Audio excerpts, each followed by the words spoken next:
Kentucky Police Department takes on Angel program to stop overdoses among drug addicts. The holidays rewarded residents of a Kentucky town with good news for its addicts. Months ago, the Alexandria Police Department initiated an Angel program, first tested in Massachusetts. On the New Year's cusp, Alexandria P welcomed new volunteers alongside their first patient. According to Cincinnati.com, 11 volunteers and 1 patient are already included in Alexandria's year-old initiative.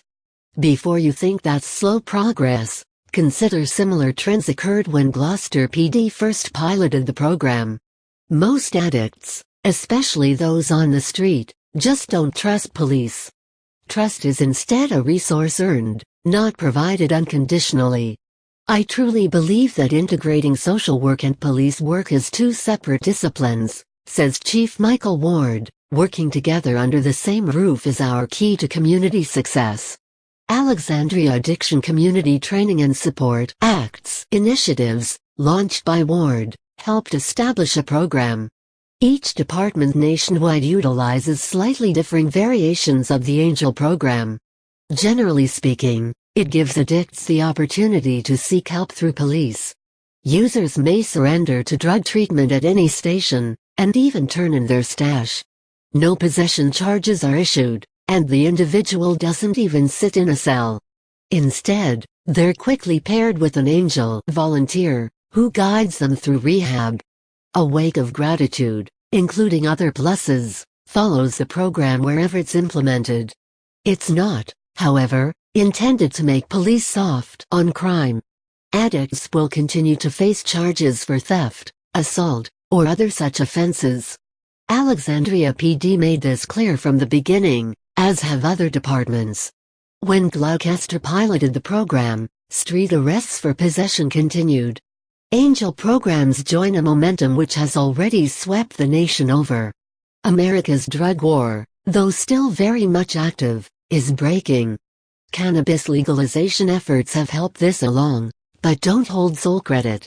Ground is often achieved simply by people growing tired of death and senseless tragedy. Departments like Alexandria PD confess America's senseless drug enforcement policies. "I'm frustrated as hell," said Alexandria PD Chief Michael Ward last year. "We had 4 overdoses in the city in a 24-hour period," he continued. A 55-year-old woman died. That level of loss remained consistent for an entire month in Alexandria, Kentucky. Obviously, something had to change if law enforcement were to lower that body count. Similar overdose rashes first compelled Gloucester PD to try an Angel program. Plainly put, even arrested addicts run the risk of overdosing in custody. Those released from captivity are still at profound risk of becoming statistics. Criminalizing the addicted doesn't work. It's a philosophy manifesting in diverse policies, including Seattle's proposed heroin safe spaces.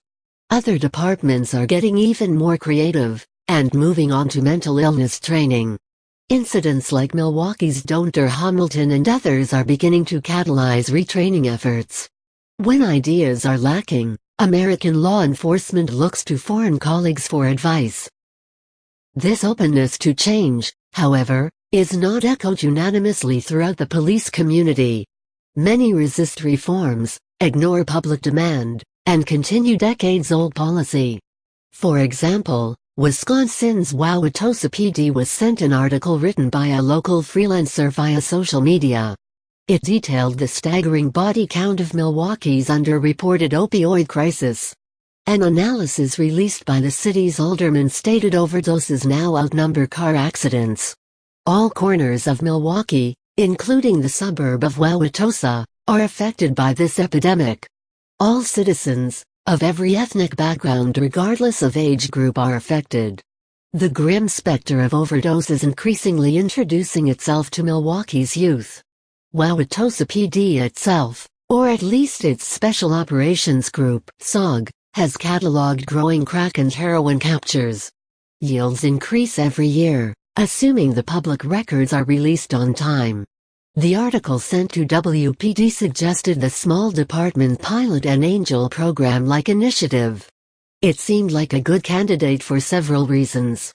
For one, Wauwatosa PD has been involved in pilot efforts for tactics and technology before.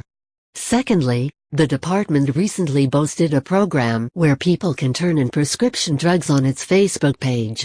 The department was, however, clear it does not accept needles or other such paraphernalia. WPD has yet to respond amidst a mounting opioid body count. Whereas some departments continue obsolete policies which have sparked protest after protest, others break rank. When it comes to America's opioid crisis, police have only two choices: adapt, or face the staggering and costly consequences of not doing so.